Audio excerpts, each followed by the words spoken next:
Hello students. इस video में हम क्लास 9th की इंग्लिश टेक्स्ट बुक बिहाइव का चैप्टर 4 रीड करेंगे, ए ट्रूली ब्यूटीफुल माइंड। तो आगे बढ़ने से पहले हमें इन लाइन्स के बारे में जान लेना है। Before you read, who do you think of when you here the word genius? कहता आप किसके बारे में सोचते हैं जब आप जीनियस वर्ड सुनते हैं? Who is a genius? Genius कौन है? What qualities do you think A genius has? वो कहता है कौन कौन सी क्वालिटीज़ जो है एक जीनियस व्यक्ति में होनी चाहिए, यानी क्या क्या उसकी क्वालिटी होती हैं। तो जब हम यहाँ पे बात कर रहे हैं, ये किसके बारे में बात कर रहे हैं? Truly beautiful mind. ये जो है ये अल्बर्ट आइंस्टीन के बारे में बातें हो रही हैं यहाँ पे, जो कि बहुत ही सक्सेसफुल साइंटिस्ट रहे हैं। उन्होंने जो किया अपने स्वयं के लिए नहीं बल्कि पूरे वर्ल्ड के बारे में सोचते हुए उन्होंने जो कंसेप्ट दिए और जो भी उन्होंने अपनी इन्वेंशन की, तो कहता कि उसने वो केवल इंटेलिजेंट ही नहीं था उसमें, बल्कि काइंड भी था, दूसरे लोगों के बारे में सोचने वाला, पूरे वर्ल्ड के बारे में सोचने वाला। इसी वजह से उनको जीनियस कहा गया है। We shall now read about a young German civil servant who took the world by storm about 100 years ago. अब हम पढ़ेंगे एक यंग जर्मन सिविल सर्वेंट की story, who took the world by storm about 100 years ago, जिसने कहते कि इस world को, पूरे संसार को 100 वर्षों पहले कहते एक तूफान, एक क्रांति लाया वो साइंस की, जिसने उसको कहते हिलाकर रख दिया। In the summer of 1905, the 26-year-old published in quick succession 4 groundbreaking papers about light, the motion of particles, the electrodynamics of moving bodies, and energy.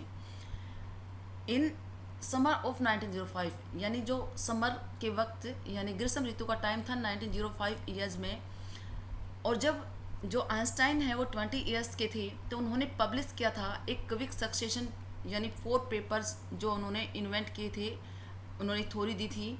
वो किसके बारे में थी?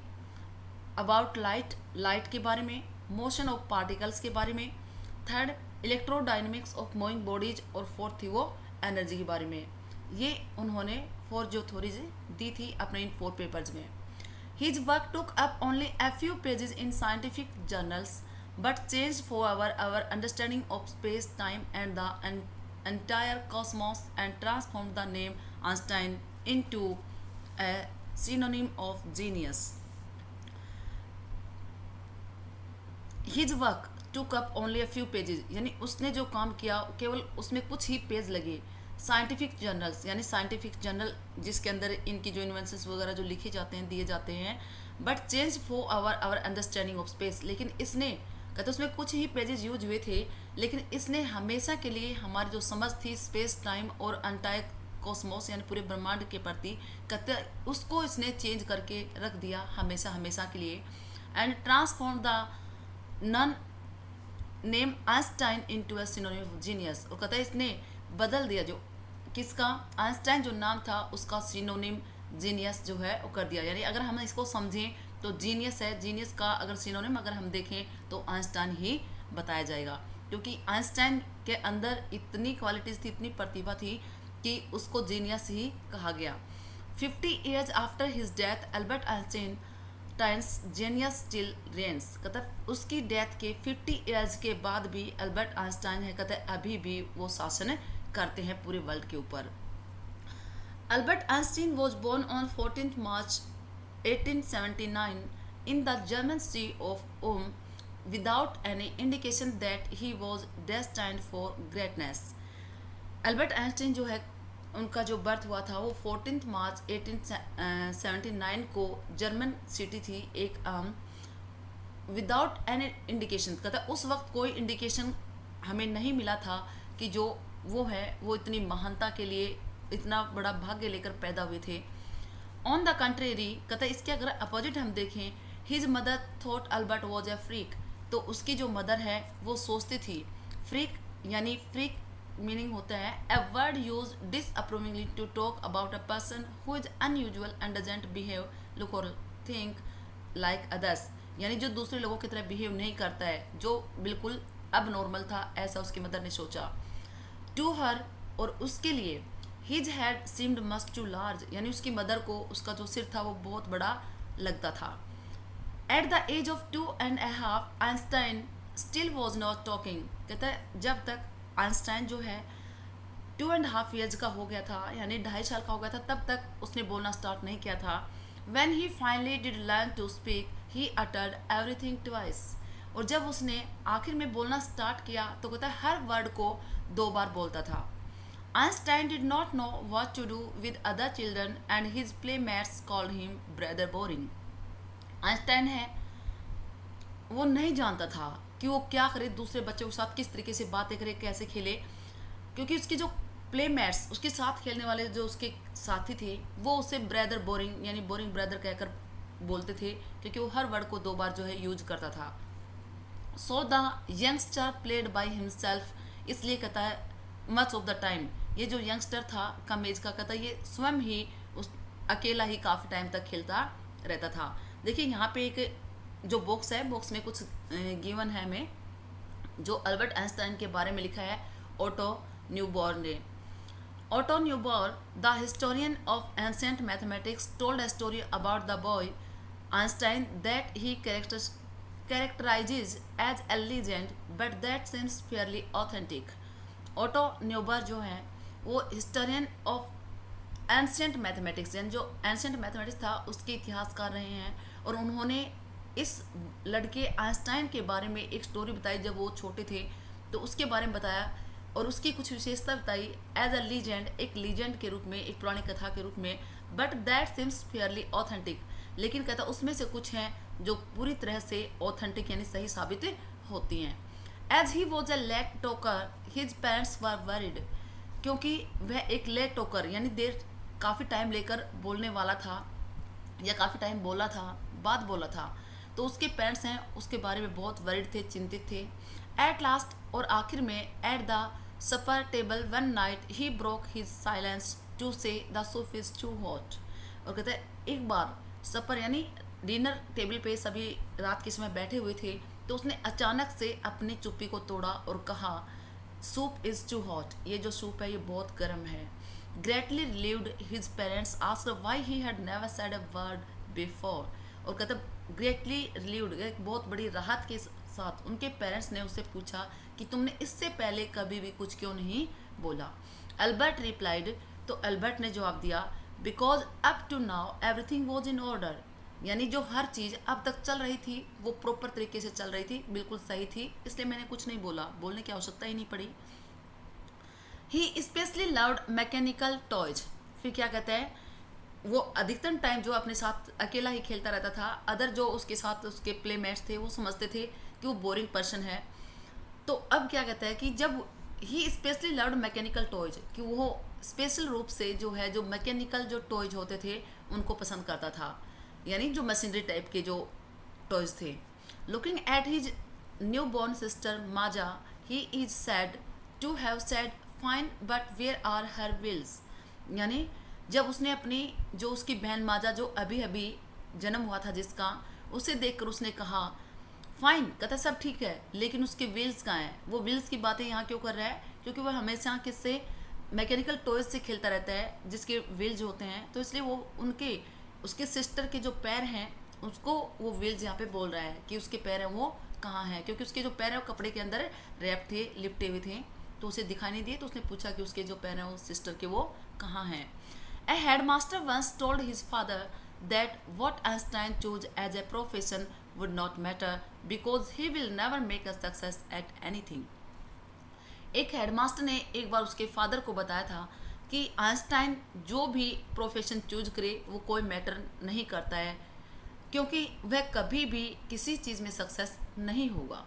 Einstein began learning to play the violin at the age of 6 because his mother wanted him to. He later became a gifted amateur violinist, maintaining this skill throughout his life. यानी एक बार जो उसके जब हेडमास्टर ने उसे कहा कि वो कुछ भी प्रोफेशन चूज करे वो कभी सक्सेस नहीं होगा, फिर कहता है कि आइंस्टाइन ने जो है वायलिन बजाना यानी बजाना सीखना शुरू किया जब वह 6 ईयर्स के थे, क्योंकि उसकी मदर ऐसा चाहती थी कि वो वायलिन बजाना शुरू करे। ही लेटर, बाद में वह एक गिफ्टेड, देखिए हम गिफ्टेड किसको कहते हैं, गॉड गिफ्टेड, यानी जो गॉड गिफ्टेड होता है, कहते हैं कि वैसे ही जैसे गॉड गिफ्टेड लोग होते हैं किसी भी चीज़ के लिए कहते हैं कि गॉड गिफ्ट है, वैसे ही अमेटियर होता है अपने शौक के लिए कोई काम करना। तो कहते हैं अपने शौकीन यानी शौकीन के लिए वो एक वॉयलिनिस्ट बने, एक बहुत अच्छे वॉयलिन बजाने वाले बने, लेकिन सिर्फ अपने शौक के लिए उनका ये प्रोफेशन नहीं था और उन्होंने अपनी इस स्किल को पूरी लाइफ में बनाए रखा। But Albert Einstein was not a bad people, यानी कि जो अल्बर्ट आइंस्टाइन है वो कोई बुरा शिष्य नहीं था, बुरा स्टूडेंट नहीं था, वो एक अच्छा स्टूडेंट था। He went to high school in Munich where Einstein's family had moved when he was 15 months old and scored good marks in almost every subject. उसकी कहते जब वह आइंस्टाइन है वह हाई स्कूल जो है उसने मुनिक से की, जहाँ उसकी फैमिली है वो चली गई थी जब जो आइंस्टाइन वह केवल 15 मंथ्स का था, तभी उसकी फैमिली मुनिक जाकर रहने लगी और फिर वहीं से आइंस्टाइन ने अपनी हाई स्कूल की।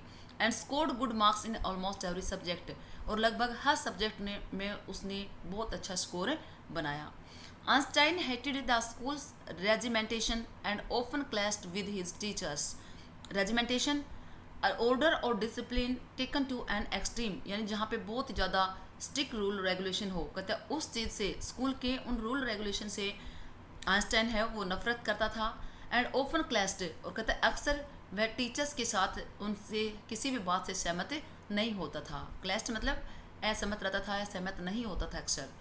Eight the age of 15 Einstein felt so stifled there that he left the school for good. At the age of 15 यानी जब वह 15 ईयर्स का था, Einstein felt so stifled unable to breathe यानी suffocated, तो कहता है उसने का इतना दम घुटने लगा, उसने अपने आप में इतना यानी अंदर ही अंदर इतना महसूस किया कि वहाँ पे उसे स्कूल छोड़ना पड़ा फॉर गुड, अपनी अच्छाई के लिए।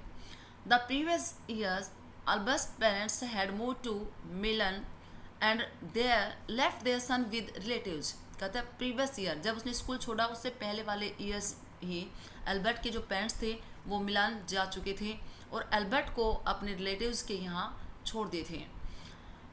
After prolonged discussion Einstein got his wish to continue his education in German speaking Switzerland in a city which was more liberal than Munich. After prolonged यानी एक लंबे डिस्कशन के बाद आइंस्टाइन ने इच्छा जताई कि वो अपने एजुकेशन को कंटिन्यू रखेगा जर्मन स्पीकिंग स्विट्जरलैंड, जहाँ पे जर्मन जो लैंग्वेज है बोली जाती थी स्विट्जरलैंड में, वहाँ पर इन ए सिटी एक सिटी के अंदर वॉज मोर लिबरल दैन मुनिक, जो कि ज़्यादा जहाँ पे स्वतंत्रता थी मुनिक की बजाय। यानी मुनिक में क्या था कि हर चीज़ पे क्या थी, स्ट्रिक्ट रूल रेगुलेशन थे, लेकिन यहाँ पे जर्मन लैंग्वेज है वो बोली जाती थी और कहता काफ़ी उनको कई चीज़ों में वो अपनी इच्छा जता सकते थे, अपनी जो ओपिनियंस हैं वो रखे जा सकते थे और उनकी वहाँ पर रिस्पेक्ट होती थी। तो वहाँ से उन्होंने ग्रेजुएशन करने की इच्छा जताई। Einstein was highly gifted in mathematics and interested in physics, and after finishing school, he decided to study at a university in Zurich. Einstein जो है हाईली गिफ्टेड इन मैथमेटिक्स, यानी मैथमेटिक्स के अंदर भी वो गॉड गिफ्ट थे, यानी वहाँ भी उनको काफ़ी अधिक मेहनत नहीं करनी पड़ती थी मैथमेटिक्स के लिए और उनका फिजिक्स में भी काफ़ी अच्छा इंटरेस्ट था। और अपनी स्कूल फिनिश करने के बाद उन्होंने डिसाइड किया एक जूरिक की यूनिवर्सिटी से स्टडी करने का।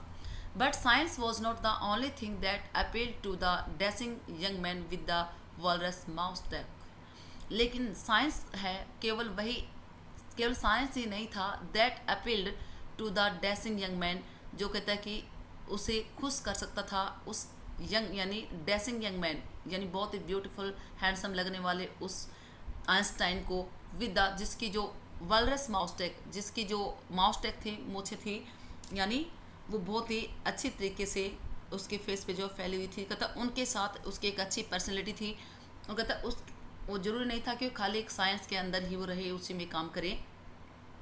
ही also felt a special interest in a fellow student Mileva Maric whom he found to be a clever creature. मतलब फिर उसने महसूस किया एक स्पेशल इंटरेस्ट अपनी एक साथी स्टूडेंट में जिसका नाम था Mileva Maric, whom he found to be a clever creature, जिसको उसने पाया एक बहुत ही इंटेलिजेंट, यानी उसे लगा कि वो भी काफ़ी अधिक स्मार्ट थी, इंटेलिजेंट थी। This young Serb had come to Switzerland because the university in Zurich was one of the few in Europe where women could get degrees. और कहता है ये जो मिलेवा थी ये यहाँ पे इसलिए आई थी, यंग सर्ब मतलब जो सर्बिया से थी, और ये स्विट्ज़रलैंड यूनिवर्सिटी जो थी ज्यूरिख के अंदर, कहता वो यहाँ पे इसलिए आई थी क्योंकि यूरोप के अंदर कुछ एक यूनिवर्सिटी ही थी जहाँ पे जो वीमेन है उस टाइम डिग्री ले सकती थी, अदर्स में जो वीमेन को एडमिशन जो है अलाउ नहीं था। Einstein saw in her N ally against the Philistine, ally A friend और एन एसोसिएट। कहते आइंस्टाइन ने केवल उसी के अंदर देखा कि वही एक उसकी फ्रेंड बन सकती थी। The philistines a word use disapprovingly to talk about people who do not like art, literature और म्यूजिक, यानी ऐसे लोग जो लिटरेचर, म्यूजिक और आर्ट को पसंद नहीं करते थे उनके अगेंस्ट केवल कहता है कि उसने मिलेवा को ही अपना एक फ्रेंड पाया। Those people in his family and at the university with whom he was constantly at odds. कहता जो लोग उसकी फैमिली में थे या यूनिवर्सिटी में जो उससे मिले थे उनसे लगातार वो ओड्स यानी उनसे अजीब बिहेव करता था, उनके साथ मिलकर नहीं रहता था, उसको केवल मिलेवा थी वही परफेक्ट लगी। The couple fail in love, और फिर कहता ये जो कपल था उनमें प्यार हो गया। Letters survive in which they put their affection into words mixing science with tenderness. फिर कहता है लेटर सर्वाइव, उनके जो लेटर है वो एग्जिस्ट हैं, इन विच जिसके अंदर they put their affection into words, जिसमें उन्होंने अपना प्यार शो किया है, अपना प्रेम शो किया है वर्ड्स के अंदर, शब्दों में। मिक्सिंग साइंस को मिक्स करते हुए, विद टेंडरनेस यानी एक सॉफ्टनेस के साथ। रोट आइंस्टीन, और जिसमें आइंस्टीन ने लिखा how happy and proud I shall be when we both have brought our work on relativity to a victorious conclusion. उन्होंने इसमें क्या लिखा कि मुझे कितनी खुशी होगी, कितना प्राउड फील होगा जब हम दोनों इस काम को, जो वो काम कर रहे थे जिस पे एक साथ मिलकर वर्क कर रहे थे, कहता उसकी रिलेटिविटी है वो एक विक्टोरियस यानी जीत के निष्कर्ष पर पहुंचेगी। यानी यहाँ पे देखिए दोनों चीज़ें हो सकती हैं, हो सकता है वो साइंस प्रोजेक्ट की बात कर रहा हो सकता है वो अपने अफेक्शन की यहाँ बात कर रहा हो, कि हो सकता है उस दिन उसे बहुत खुशी होगी जिस दिन उनकी शादी हो। इन 1900 at the age of 21, Albert Einstein was a university graduate and unemployed. In 1900 जब आइंस्टाइन है वो 21 ईयर्स के हो गए थे, तो कहता है वो ग्रेजुएट की उन्होंने डिग्री हासिल कर ली थी उस यूनिवर्सिटी से, लेकिन वो अनएम्प्लॉयड थे यानी उनके पास जॉब नहीं थी। He worked as a teaching assistant, gave private lessons and finally secured a job in 1902 as a technical expert in the patent office in Bern. He worked as a, फिर कहता उन्होंने कुछ समय के लिए टीचिंग असिस्टेंट के रूप में कार्य किया, फिर उन्होंने प्राइवेट लेसन्स दिए जैसे कि ट्यूशन वगैरह, and finally secured A job in 1902। फिर उनको कहता आखिरकार एक जॉब है वो 1902 में मिली, एक टेक्निकल एक्सपर्ट के रूप में एक पेटेंट ऑफिस में बर्न के अंदर।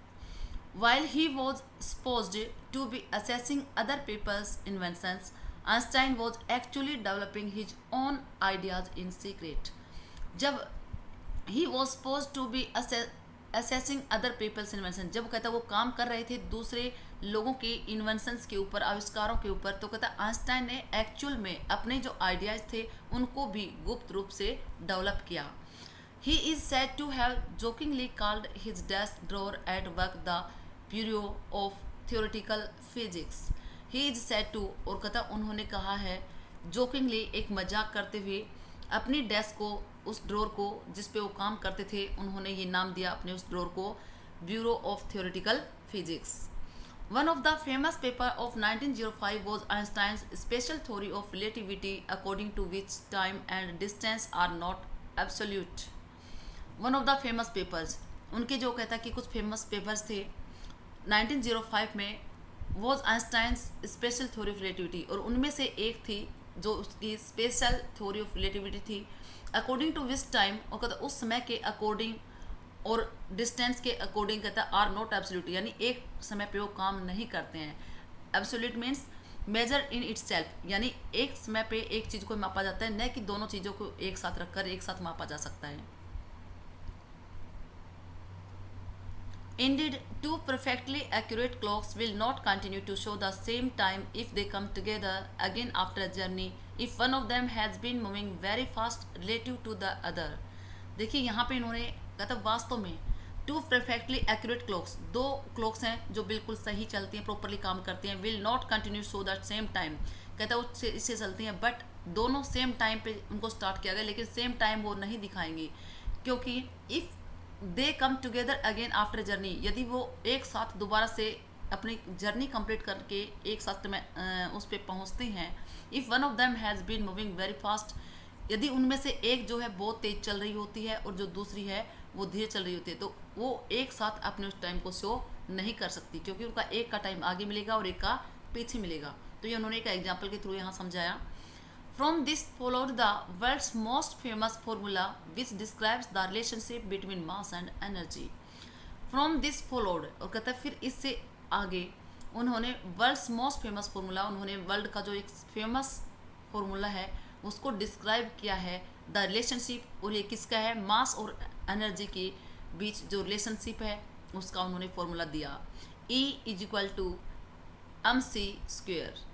इन this mathematical equation E stands for energy, m for mass and c for the speed of the light in a vacuum about 3 lakh kilometre पर सेकेंड। ये उन्होंने फॉर्मूला दिया। When you sit with a nice girl for 2 hours, it seems like 2 minutes।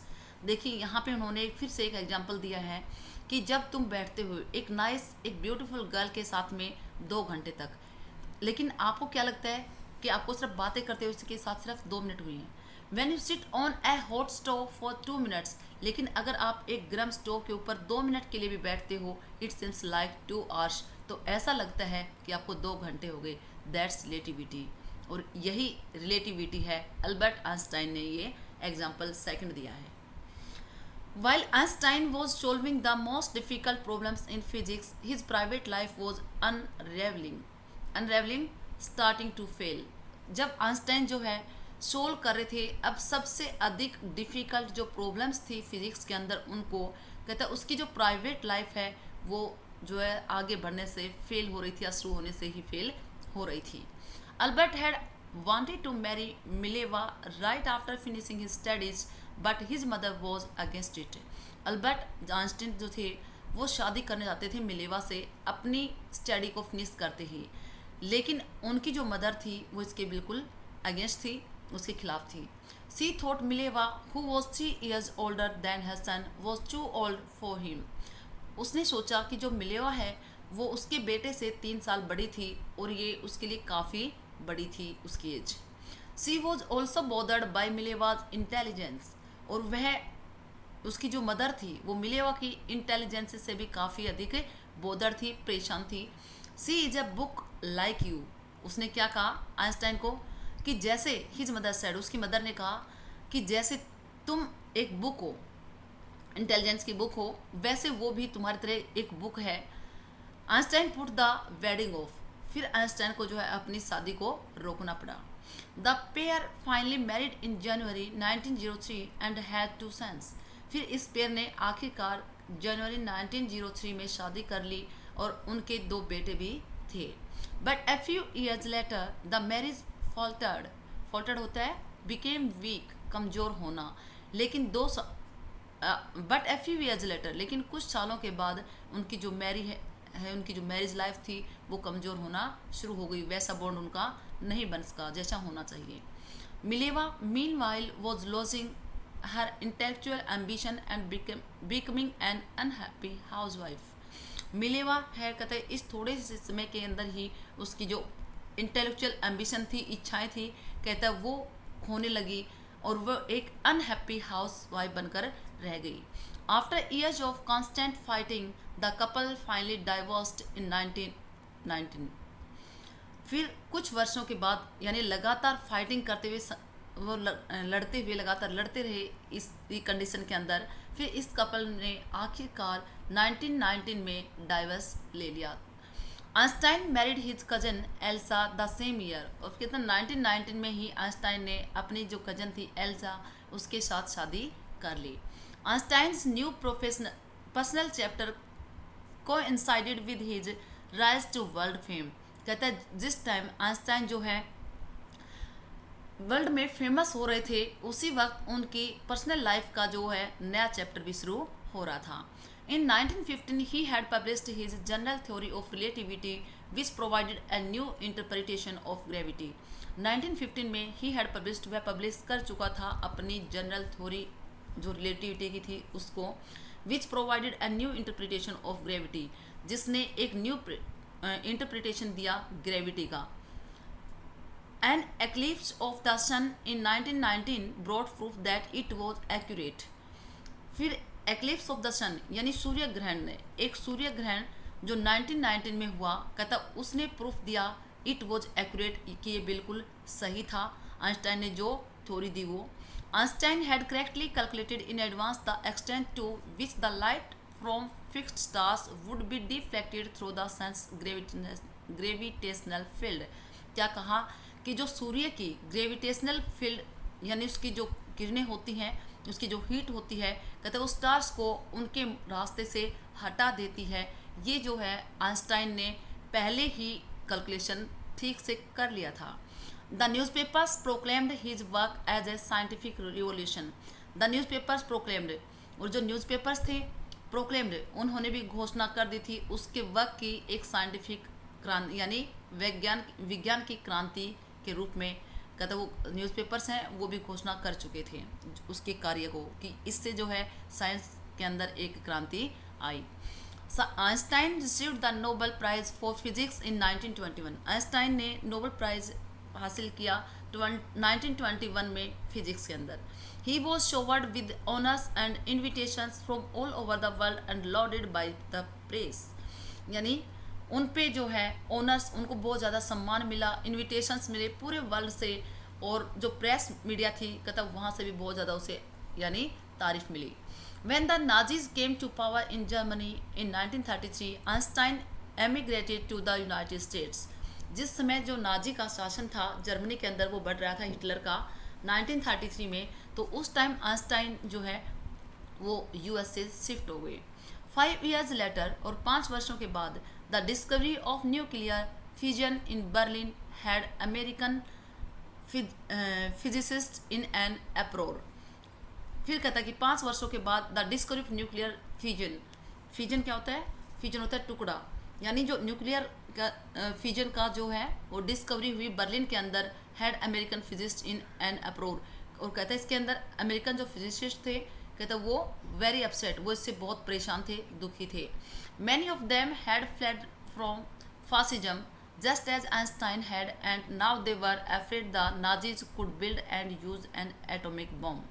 Many of them had fled from fascism. कहता बहुत से लोग हैं जो फैसिज्म का जो इनके रूल था फासिस्टवाद का उससे भाग चुके थे। जस्ट एज आइंस्टाइन हैड, जैसे कि आइंस्टाइन भाग गए थे वहाँ से जाकर यूएस से शिफ्ट हो गए थे। And now they were afraid, और अब वो डरते थे द नाजीज कुड बिल्ड, कि जो नाजी है वो बना सकता था और यूज कर सकता था एक एटॉमिक बम। इस चीज़ से वो सब डरने लगे थे। At the urging of colleagues, Einstein wrote a letter to the American president Franklin D. Roosevelt on 2nd August 1939, in which he warned a single bomb of this type exploded in a port might very well destroy the whole port together with some of the surrounding territory. यानी जो colleague थे Einstein के वो उसको urging यानी उस पर pressure डाल रहे थे, उससे रिक्वेस्ट कर रहे थे कि आइंस्टाइन को एक लेटर लिखे अमेरिका के प्रेसिडेंट को। और उस टाइम के जो प्रेसिडेंट थे वो फ्रैंकलिन डी रूजवेल्ट थे। तो और उन्होंने 2 अगस्त 1939 को एक लेटर लिखा जिसमें उसने उनको वार्निंग दी कि यदि एक सिंगल बॉम्ब भी इस टाइप का बनाया जाता है और उसको अगर हम पोर्ट पे एक्सप्लोड करते हैं, उसे फोड़ते हैं तो विस्फोट करते हैं, माइट वेरी वेल डिस्ट्रॉय, तो कहता है ये पूरी तरह से डिस्ट्रॉय कर देगा पूरे पोर्ट को और इसके साथ साथ उसके आसपास की जो टेरिटरी हैं उनको भी। His words did not fail to have an effect. इनका जो शब्द थे उन्होंने जो बोले ये उस पर रूजवेल्ट पे जो है असर किए बिना नहीं रह सके, यानी उनका बहुत ज़्यादा असर उन पे हुआ। The Americans develop the atomic bomb in a secret project of their own and dropped it on the Japanese cities of Hiroshima and Nagasaki in August 1945।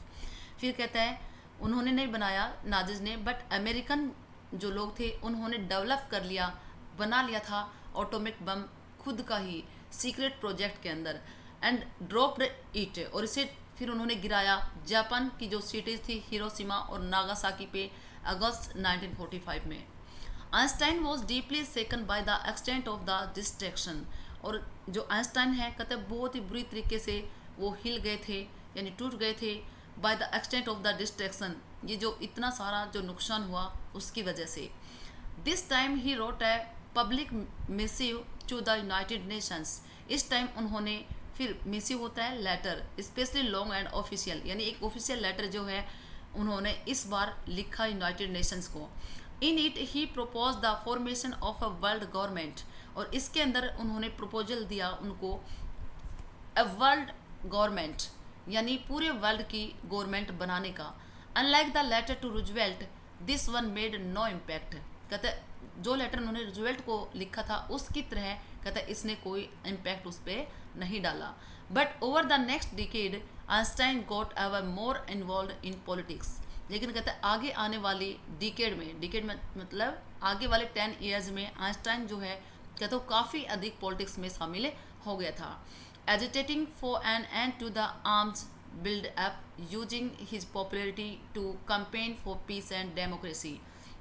और उन्होंने क्या किया, agitating for an end to arms buildup, उन्होंने लोगों को उकसाया उत्तेजित किया कि जो आर्म्स बिल्डअप जो आर्मी है या आपकी जो फोर्स वगैरह होती हैं जिनका वो निर्माण कर रहे थे, कहता है इसका एंड किया जाए। यूजिंग हिज पॉपुलरिटी, और अपनी पॉपुलरिटी को यूज करते हुए उन्होंने कैंपेन्स रखी फॉर पीस, शांति और डेमोक्रेसी के लिए यानी प्रजातंत्र के लिए। When Einstein died in 1955 at the age of 76, he was celebrated as a visionary and world citizen as much as scientific genius. जब जो आइंस्टाइन थे उनकी डेथ हुई 1955 में और उस वक्त वो 76 ईयर्स के थे। ही वॉज सेलिब्रेटेड, और कहता उन्होंने उत्सव मनाया था एक विजनरी के रूप में। Visionary a person who can think about the future in an original and intelligent way, जो कहते कि फ्यूचर के बारे में सोच सके सभी लोगों की भलाई के लिए, और यानी दिमागी रूप से, समझदारी से और वास्तविकता से, as much as a scientific genius. और कहते वर्ल्ड सिटीजन, यानी एक वर्ल्ड सिटीजन के रूप में उन्होंने सोचा, एज ए साइंटिफिक जीनियर, और एक वैज्ञानिक यानी सुपरमैन की तरह उन्होंने यहाँ पे सोचा। तो देखिए ये चैप्टर हमारा यही कंप्लीट होता है। और इस चैप्टर में हमने देखा कि जो अल्बर्ट आइंस्टाइन थे वो स्टार्टिंग में कैसे थे, यानी प्रॉपर बोल भी नहीं पाते थे। एक यहाँ तक कि हेड मास्टर ने भी उनको बोल दिया था कि आप इनको कोई भी प्रोफेशन में डालो या कुछ भी इनको सब्जेक्ट दो, कोई फ़र्क नहीं पड़ता, क्योंकि वो कभी अपनी लाइफ में सक्सेस नहीं होने वाला। तो कभी भी हमें किसी को यानी डिमोरलाइज नहीं करना चाहिए, बल्कि हमें उनको मोटिवेट करना चाहिए ताकि वो बच्चा आगे बढ़ सके, अपना एक एग्जाम्पल बन सके दूसरे लोगों के लिए। और देखा आपने कि जिस व्यक्ति को लोगों ने फेलियर बताया था कि वो कभी लाइफ में सफल नहीं हो सकता, वो एक दिन एक इतना बड़ा साइंटिस्ट बनता है, एक जीनियस व्यक्ति जो कहलाता है। तो देखिए यही हमारा ये जो टॉपिक है ये कंप्लीट होता है। Thanks for watching.